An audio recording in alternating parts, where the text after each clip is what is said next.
और ज़्यादा क्रोध करने से बीपी हाई हो जाता है, और बीपी हाई होने से क्रोध और हाई हो जाता है। ज़्यादा क्रोध करने से शांति जलकर भस्म हो जाती है। छोटा सा घर है, छोटा सा परिवार है, बड़ी सी गुस्सा है, बड़ा सा क्रोध है। घर में कलह कलेश मत कीजिए। छोटे से घर में बड़ा सा स्वर्ग पैदा कीजिए। छोटे से घर में बड़ा सा सुख पैदा कीजिए। छोटे से घर में बड़ा सा आनंद पैदा कीजिए। और याद रखना, जिसके घर में सुख और आनंद और शांति पैदा हो जाती है, वो घर भी एक दिन बड़ा हो जाता, वो छोटा रह ही नहीं सकता।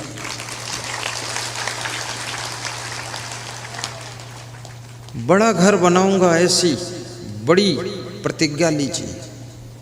अच्छी गाड़ी लाऊंगा, ऐसा संकल्प लीजिए। और इससे बहुत बड़ा फायदा, यदि तुम संकल्प ले लो कि अच्छा घर बनाऊंगा, तो तुम पान पुड़िया गुटखा खाना फिर बंद करोगे। जब तुम्हारे सामने कोई टाइगर नहीं, कोई लक्ष्य नहीं है, कमाते हो, पुड़िया खाते हो, दारू पीते हो, बर्बाद करते हो, तुम मन में ठान लो कि बेटी का विवाह करूंगा तो कार दूंगा दहेज में। बेटी को सामान मत दो। विवाह में ये बर्तन, ये थाली, कटोरी, गिलास, चम्मच, भगोना, ये डबल बेड, कपड़ा धोने की मशीन, फ्रिज, ये सब मत दो। ये देखो बेटी जहाँ जा रही वहाँ कमरा है रहने का कि नहीं है। अगर कमरा नहीं है तो बेटी की ससुराल में दूसरी तीसरी मंजिल पर 2 कमरे, लेट बाथ, किचन बनवा दीजिए।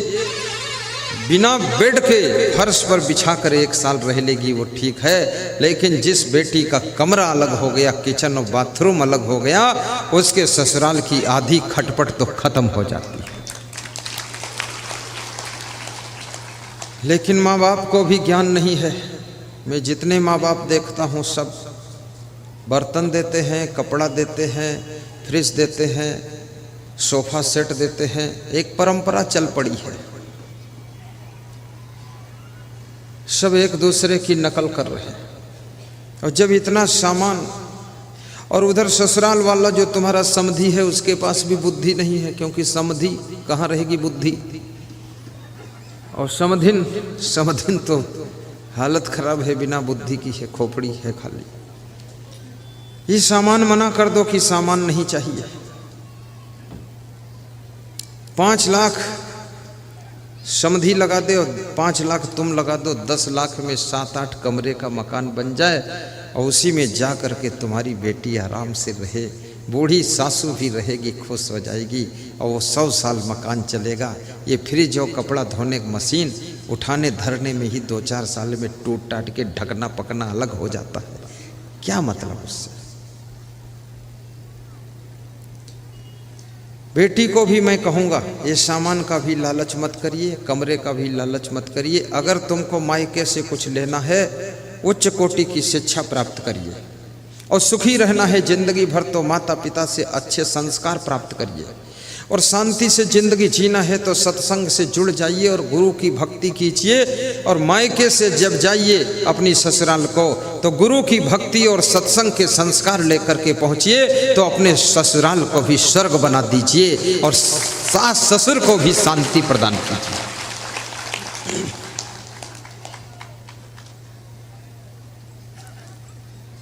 काम करने की आदत भी बढ़ाइए।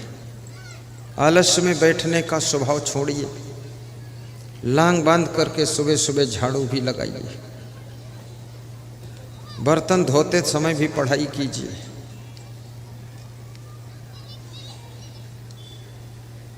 मैं सुबह सुबह योगा करता हूँ तो भी पढ़ाई करता हूँ। और उसके बाद जब हम स्नान करते हैं तो भी मेरे मन में श्लोक मंथन चलता रहता है। फालतू चीज़ों को कहाँ तक सोचते रहोगे। ये संसार की माया का अंत नहीं है, लेकिन तुम्हारा अंत होने वाला है। जीवन का अंत होने से पहले पहले अपने जीवन को बसंत बनाइए। 12 ऋतुएं होती हैं, 12 ऋतुओं में सबसे सुंदर ऋतु का नाम बसंत है। और बसंत ऋतु में नई नई कोपलें पौधों पर आती है, पेड़ों पर आती हैं, नई नई पत्तियां निकलती हैं, नए फूल खिलते हैं, पूरा वातावरण खुशबूदार हो जाता है। ऐसे तुम्हारी जिंदगी जब बसंत बनती है, और बसंत जिंदगी तभी बनती है जब कोई महान संत की कृपा होती है, तब जिंदगी बसंत बनती है। और जिंदगी बसंत बनती है तो सुख शांति के फूल खिलने लग जाते हैं और जीवन मंगलमय हो जाता है।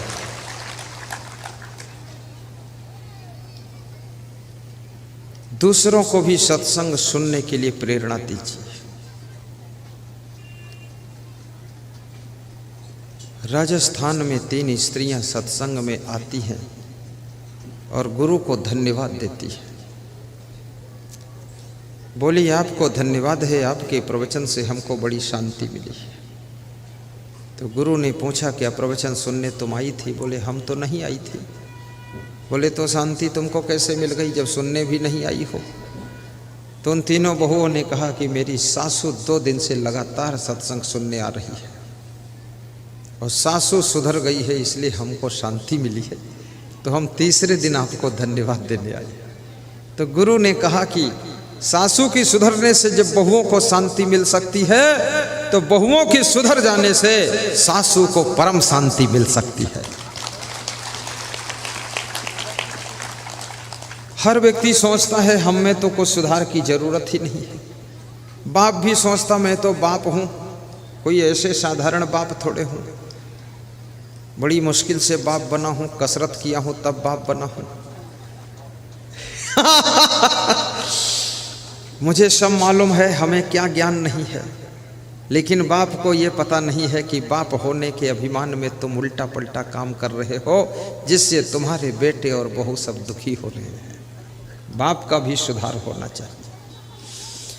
जब तुम बाप बन जाओ तो माँ बाप बन जाओ, माँ बाप की डिग्री पा जाओ तो आधा बोलना बंद कर देना चाहिए, आधी स्पीच कम कर दीजिए।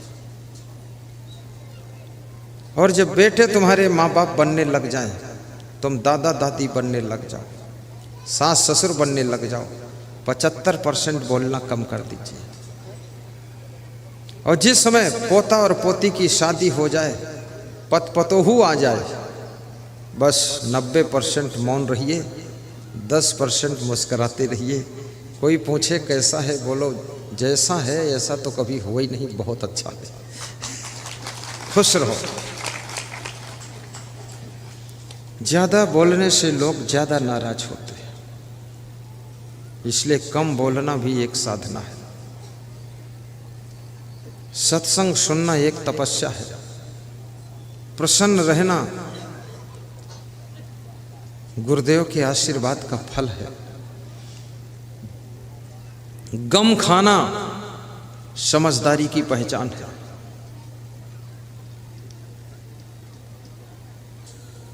हंसती हुई जिंदगी बिताना ये ज्ञानी का लक्षण है। शांत रहना ज्ञान की पराकाष्ठा का लक्षण है। गहरी नींद सोना स्वस्थ रहने की पहचान है।